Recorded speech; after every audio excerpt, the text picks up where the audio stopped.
1, 2, 3, 4.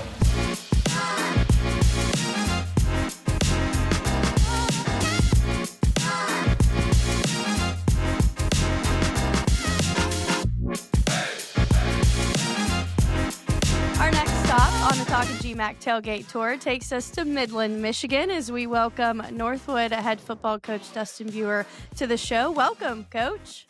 Thanks, Katie. Appreciate you having me on. Well, let's get right into it. You into your third season as head coach at Northwood.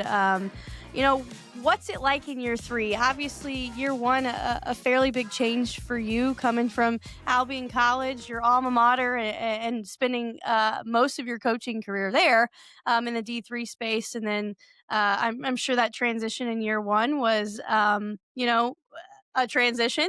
And year two, maybe a little bit more stability. But what does going into year three look like for Northwood and the Timberwolves under Coach Beurer?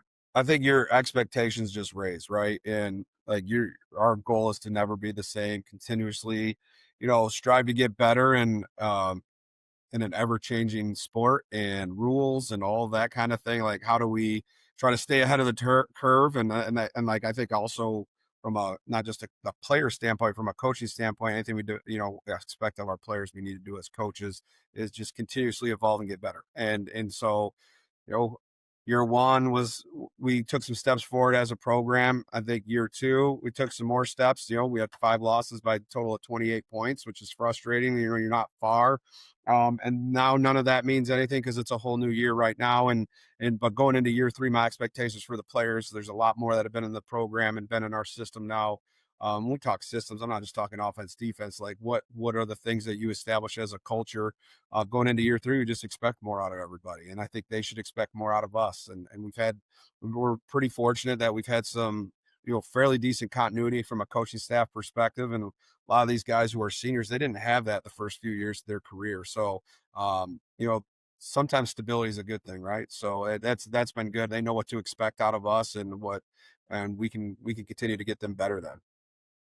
Well, in my research, and you touched on it there just a little bit, in 2024, you guys went 6-5.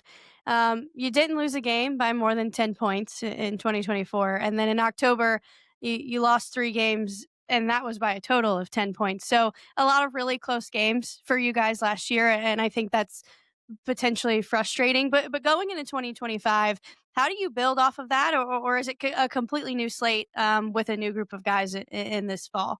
Well, if you think about it, on defense, guys who started, we lost 7 guys. 3 guys were defensive linemen up front that were all conference, second team all conference dudes. We lost a guy like Bimba Tenkara at the linebacker spot. Both our safeties are gone. Ricky Pearson, a corner, is gone.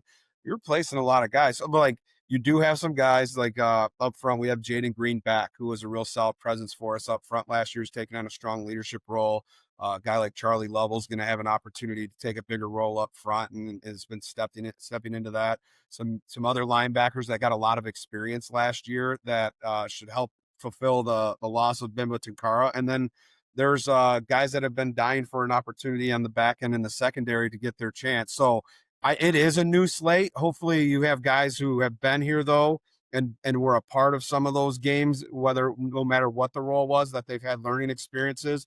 We've really been hammering our guys about, hey, we got to finish, right? We didn't do a great job of finishing things last year, right? So that's why you lose so many close games. You said, what did you say? 10 points in October was our total? Like, yeah, it kind of makes me a little sick in my mouth to think like that you're that close, right? And October really is what decides what your fate is near the end of the season, truly. So there's some positive that you can take from every season and learn from every season. Offensively, yeah, on paper, there's a lot of guys coming back. That doesn't mean anything. You start new every year, and just because you did something in the past doesn't mean it's going to happen in the future. And you got to build what you want day in and day out. Well, you touched on this a little bit. I just want you to expound upon it. 7 all-conference honors from last year, losing most of those guys. So what has fall camp looked like for you all? And you do return a lot that have experience or at least maybe part of the team in years past. But what does fall camp look like when you've got some big shoes to fill in certain positions? Yeah, I think like it's only as big as you make it in your mind a little bit, right? You're excited. I think guys should be fired up for those opportunities, and they have been. But I think where you lose when you lose that experience factor of guys who are in the, on the field playing significantly for a couple straight years, what you lose is when you put new guys in that are in their first chance to get those significant reps, is you're going to get a lot of guys who are like laser focused on, I got to do my job, right? And not really cognizant of what's going on around them. And so, like, we've really tried to strive, especially for a guy like Cole Simpson, who's played a lot of snaps over the last 2 years for us, been a really solid player. I thought he was a all conference worthy type guy a year ago. I mean, he played really hard and made some plays in games. But he's back. Is like, all right, stop worrying about Cole now. You've done this a couple years, and start, hey, how can you put the program on your back or your defense on your back, things like that. So getting that leadership slash influencer side of things rolling with those guys who are in those first moments, right? Or the guys who have maybe gotten to play Robin to someone else's Batman in the past.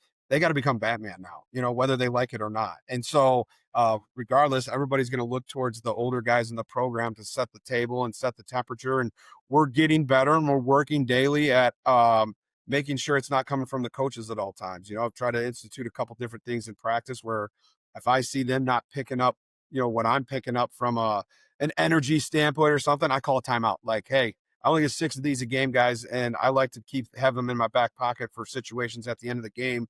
I don't know if anyone's aware, GMAC games tend to be played for 4 quarters, and it's kind of not much different than MACtion. It's GMACtion, but like it's a unique deal, or you need those to give yourself the best chance to win at the end of the game. So getting them to be cognizant of like, hey, we got to be self-starters. You can't just rely on coaches. That's part of our job, but the team has to do that. So that's the hardest thing when you're replacing people. That's a long answer probably to a question you were hoping like would only take 25 seconds. We could go for an hour on that. No, you talk as long as you want. We have all the time in the world. I know you're a busy man though in the fall, and there's a lot going on with fall camp. And piggybacking on that, what is it like having everybody back on campus? I know that you spend all spring together, and then you get a little bit of a break. Maybe some guys hang around for the summer and do their own thing. But what's it like to have everybody back? And then school's getting started, and everyone's kind of finding their routine again for the fall. It's awesome, right? And I think what's unique is football is so unique in the fact that, all right, we had 65 guys that stayed this summer that, we always talk about there's sacrifices you have to make if you want to be as good as you say you want to be. Because every team in the GMAC or around the country is saying they want to be conference champs when they start the year, but it's only going to be the ones that follow through consistently with the actions that are going to get them there. So like 65 guys, that's the most we've ever had in a summer since I've been here. My first year was like 28 guys. And then the next summer it was like 40 guys. And now summer 3, 65 dudes decide to stay around and work. All right. Well, that's only half your roster because now you got 35, 40 new guys coming in too. All right. You have guys that, it's Division II. Some of these guys are paying some tuition money. They got to go home and work out on their own and make it up when they can. So you're saying only half the guys, they've built a strong culture within who is here. But now you drop the other 60 dudes out of the sky and you have 2 weeks to get ready till your first game, right? Most of us. And then or before school and the other distractions come in. So it's hectic. Like all the other sports get the luxury, a lot of them, of like, if you're a winter sport, you have a couple months to kind of build some of that chemistry and things like that in open gyms. Football's not that. You don't get open gyms in football. You go out and it takes 11 dudes doing the right thing. So it's a unique thing, but it's an exciting time. Like I love like move-in day when you have that first team meeting and you're getting everybody going and everybody's really excited and dapping each other up. Like it doesn't matter. Like that first meeting's like the first time I've ever ran a team meeting in my life. Like my heart's racing. You're excited. You're trying to keep yourself calm. And I think all the guys are real fired up. And then you get into week 2 of camp and, players get sick of the coaches. Coaches have a shorter, fuse with the players, and I saw something the other day. It's the true, like conflict's okay in a football program. Just can't let it be petty and carry on, right? And I think our program's really good at that. Absolutely.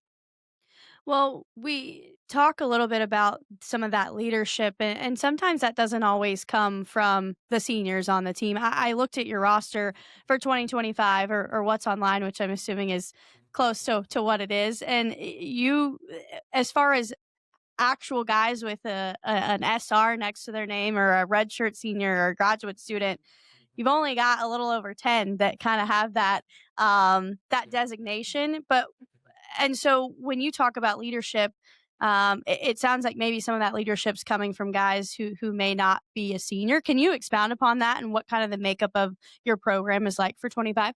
Yeah, guys going in for sure their last year, and it's college football. Anything can happen. We've been fortunate to have a great retention, and that's one thing I think when you treat players the right way, um, you respect them, you support them, that you're going to get that retention piece, and it allows you to develop, right? So it doesn't necessarily have to be a senior, but it's about like the longevity of how long you've been in a program and been through the fight and those types of things.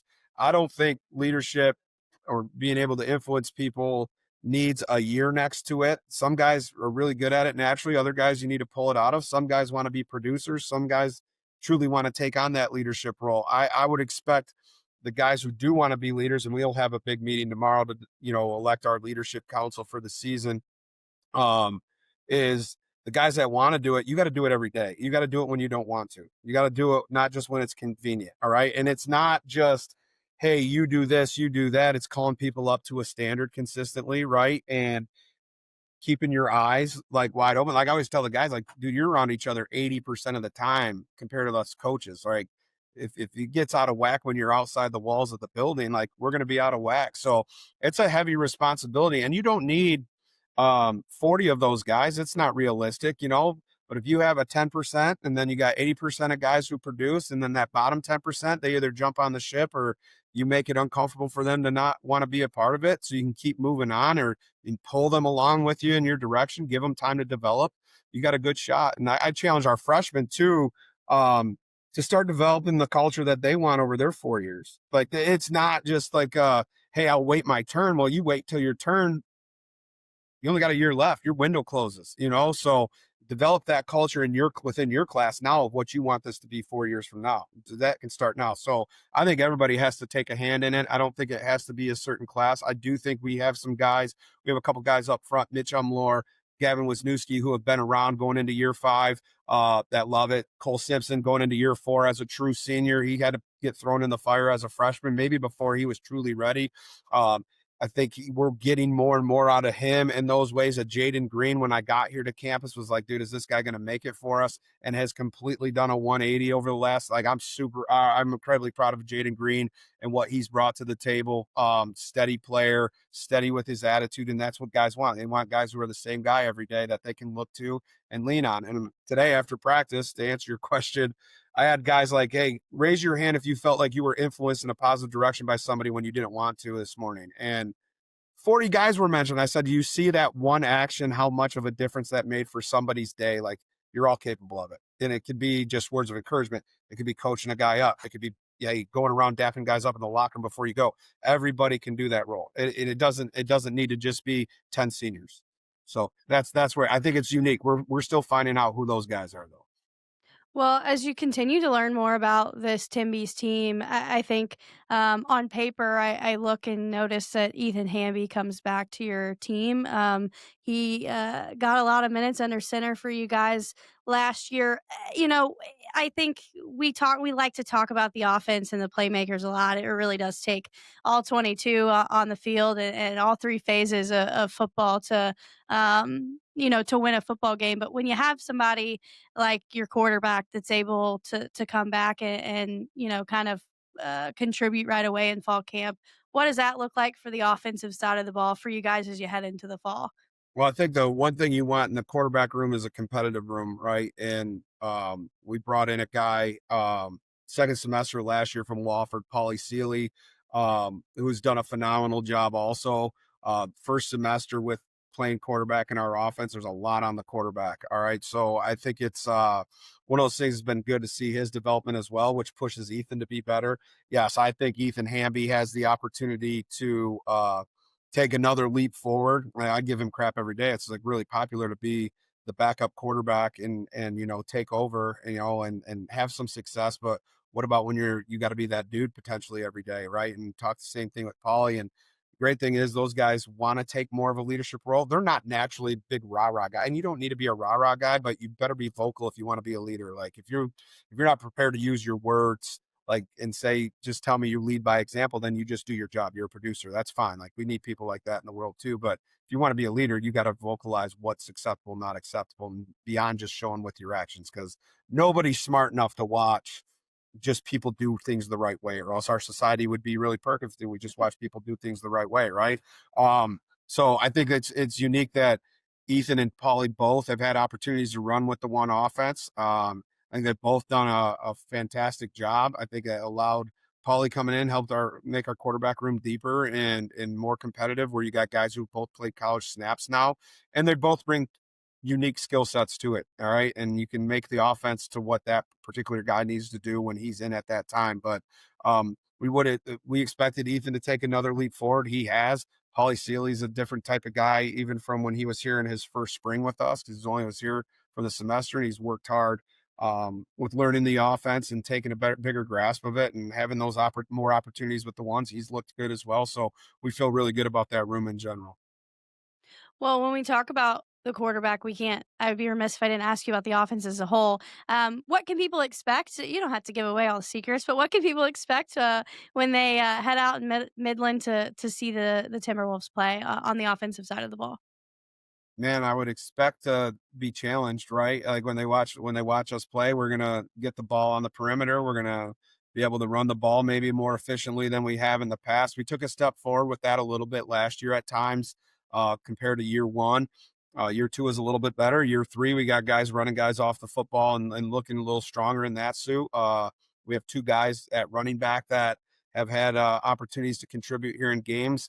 At the receiver position, Lake Boo's ready to take a bigger step forward. He had a great end of the year, end of this last game of last year, and it's kind of given him a lot of confidence moving forward. Had some big plays in games at other moments where he, fourth down catches and stuff, and I think he thrives on feeling that confidence in himself, and he's a hard guy to cover.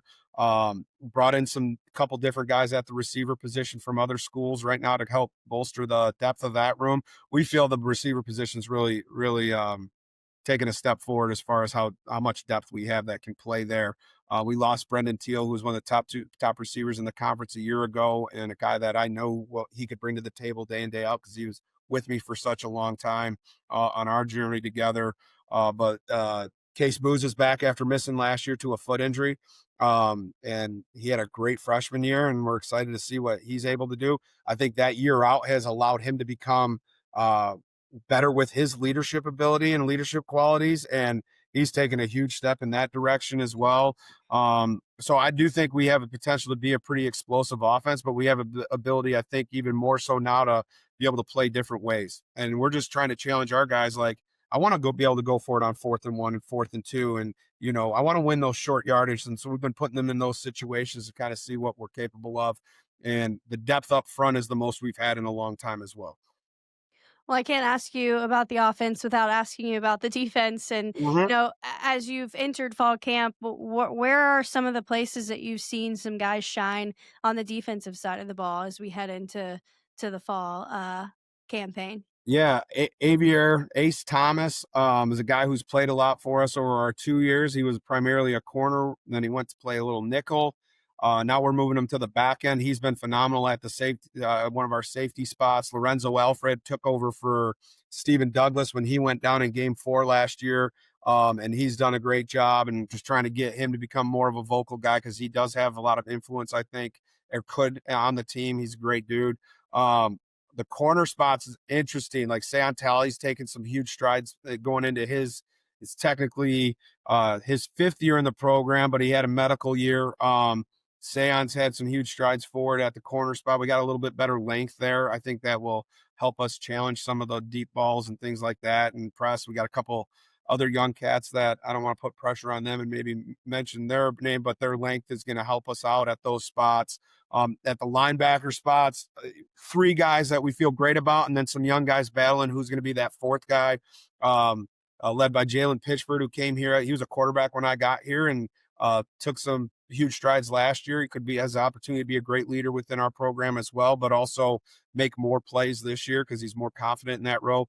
Joe Lathers his first start last year was Ashland, had 15 tackles, then ended up pulling a muscle the next week and missing most of the rest of the year when he got his chance. So I'm really excited to see Joe Lathers as a dude. He is absolutely he's an RG in our program, real guy that we think can make things happen. And then Kanye Jackson's another one in that spot, like starting his freshman year. Kanye on scout team was a problem for us. So like that's a real solid nucleus there. Redshirt freshman and Aiden Halliday at our hybrid spot, and Jack Murray, a senior coming back, 5th-year guy right there.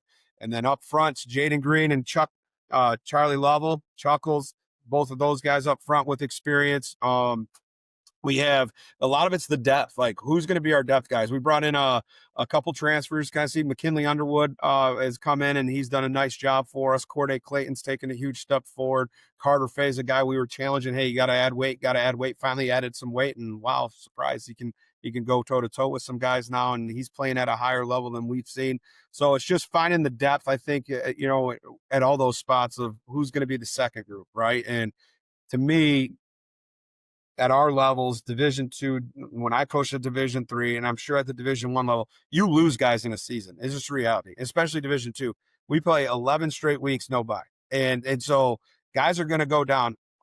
How good is your depth? That's going to win you championships. That's going to get you in the conversation, playing meaningful games in November. So really trying to figure out where those depth pieces fall on both sides of the ball and who we're going to be able to count on and hopefully grow that number as the season goes on. As you continue fall camp and it's all about getting ready to start and that week 1 matchup, you all welcome Northern Michigan to town. What is it like preparing for week 1? I think you probably have some film on them, but things are going to be different, just as things are probably different than any of the film that anyone can gather on you all as well. But what does that hype look like getting ready for that week 1 matchup against Northern Michigan? I think right now I've tried to get our guys not focused so far on like, hey, game 1 is for us is we got another week of quote unquote training camp while we're in school, right? So really stay focused on the now. And really what we talk about is like, you know, for us to be successful, Northwood's got to be the best Northwood we can be, right? And so it's not so much about what's Northern Michigan doing or what's Saginaw Valley doing. It's what are we doing to prepare ourselves, to put ourselves in the best position to be successful. We can do a lot of things right, and maybe we come up short and we have to go back to the drawing board. But like, you're never guaranteed it, but you can put yourself in the best position possible. You're right in week 1. There's been years in my career like you game plan and you're expecting like a 4-2 box defense, and they come out and bear front the whole game and throw a total curveball. That was my first game calling an offense back in 2013. All right, like, oh, we're gonna get bear front against they must have known something that I didn't know about them, but what we were going to do offensively. So like, I have a recurring nightmare about that all the time in my life, and somehow we found a way to win. Fortunately, we had 2 defensive scores and a fake field goal for a touchdown. So but every year it's something different. And you in game 1, you have to be prepared to flip the script of what you were planning on. All right. And so it always is going to come down in week 1, who can do their base fundamentals better than the other team, who tackles better week 1, right? You don't tackle near as much in practice anymore live because it's about, staying healthy as possible, but you also have to get that work in, right? So who's going to be the best tackling team? Who's going to be the best blocking team? It's who's going to have the best fundamentals in week 1 typically wins those games. Doesn't really, in the big levels, you get the different mismatches, but you see upsets there as well. But it's like, who is legit going to have the best fundamentals and be the best fundamentally sound team in week 1 wins those games. And the team that's in the best shape. September 6th is probably going to be 90-something degrees and humid. So Well, piggybacking off that a little bit, you mentioned Saginaw Valley. So you play in Northern Michigan, then you travel to Saginaw Valley, and then G-MAC play starts. And you mentioned 11 weeks of straight play. How do you use, I don't want to say the first half because it's only 2 games, but that first part of the season to really prepare for what is G-MAC play and to prepare for what I'm sure is a goal of you all to compete in the G-MAC and to be right up there for the possibility of a G-MAC title at the end of November? yeah, I think you want to challenge yourself in those first couple games, and everybody wants to talk playoffs and things like that. Well, you're not getting in the playoffs unless you can handle business in your conference, right? I mean, that's the reality. But those games are important, and for us, you know, playing GLIAC teams is important, right? Because I know in recruiting they try to say we're the little brother to the big bad GLIAC, right? And that's the reality. So, well, we got an opportunity to show we're not that. Okay, I think that's a big thing. The regional game, so helps with regional points, regional ranking side of things, and the Saginaw game's the X Bowl. All right, we took the X back last year. For the first time since 2017. And I don't think anybody in the country thought we could do it. And we did it in a really ugly fashion, 10-7 win. That doesn't happen on nice days much anymore, but we found a way to get it done. And we got to find a way to get it done again this year and keep that thing here. There are a lot of guys who were a part of that win, whether it was from a scout team or played in that game perspective at different roles, that are back this year. I think they know how hard it is to win that game and win those first couple games. The Gannon game was a grind. Like, we got up, we didn't do a great job of finishing that game in week 1 last year. And so, I mean, every week you're going to have your own challenges. We're not spending any more time on other teams than what we need to right now. We're focused on what we have to get done against each other, and then we will move on. We'll start probably getting a heavier look at Northern this week. We can't look ahead to Saginaw. They're all going to play. I think most of them have week 0 games. That's not a real budget friendly option for me. So we're going to go weeks 1 through 11 and let it rip. So, but it is exciting to tune yourself up, and those games are going to be physical. And I think what we learned last year is we went Tiffin right after. All right, so the reigning G-MAC champions right after the X Bowl. Maybe we got a little fat and happy after the X Bowl win, and we started out incredibly slow against Tiffin, and maybe made it a game at the end, but we didn't give ourselves the best chance to win that game because we were feeling so good about the previous week. And so we're just trying to really develop this level of consistency. And one of our coaches talks about not being stock market players or stock market teams where, hey, you hit this and then you hit a crash. We want to know, who can we expect to be at all times? Well, I want to step maybe off the gridiron for a little bit. And I saw on social media that you all did youth camp of sorts last week, as part of fall camp.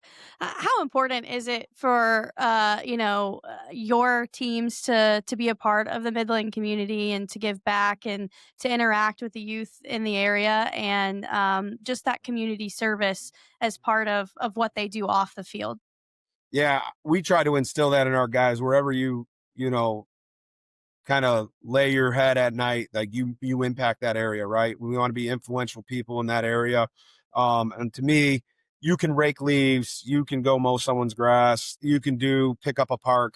There's no better way to pour into people than to make an impact on the youth of America and show them that there's a way that they can do what you do one day, or just brighten a kid's day and make their day possible. I could tell you, we do that free football camp on our day off. That's our off day. And so we build it in like back to school camp, and the kids love it. Right. And our guys, that day might be harder on them than a true practice day. All right. But they got after it. We went and hung out at a pool that night afterwards and got everybody relaxed. But they do a phenomenal job. And even the guys who are kind of like, man, I don't know if I love children, this much, they end up having a great time as well. Every Friday during the season that we're home and not traveling, we go to recess.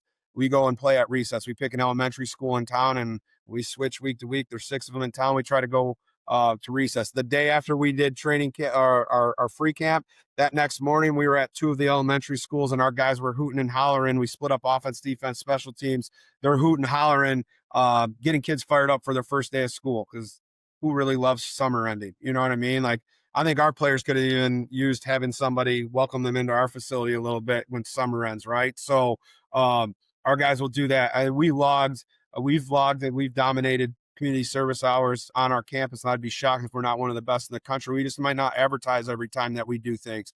We were a part of Victory Day last year. A part of our Northwood way of doing things in our program is the whole purpose is to become better men. And one of those top 3 things is be the best student athlete you can be. All right. Now maximize your abilities in the classroom. That's something you might not want to do, but you need to do to be successful. The next thing is being a great member of our Midland community and the community on our campus, supporting your fellow athletes, all those things. And the last thing is being the best teammate you can be, which is you're the best teammate you can be. You're being the best version of yourself, which is going to make you a better athlete and get what you want. So we're trying to create well-rounded people here. It might not be things that you necessarily want to do, but when you get out there and do it, it changes you a little bit. And our guys are phenomenal. And that's just a few examples of the things we do.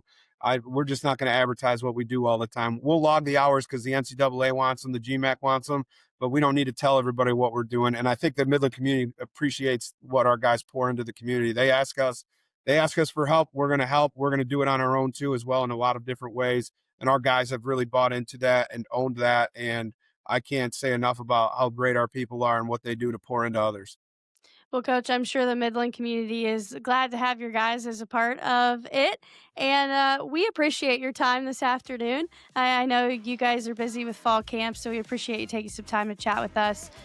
Best of luck this season. Best of luck in week 1 against Northern Michigan. We'll be rooting you on here at the GMAC office, and hopefully we'll have a chance to catch up with you at some point during the year. Appreciate it, Katie. Thanks for having me on. Wanna hear you go.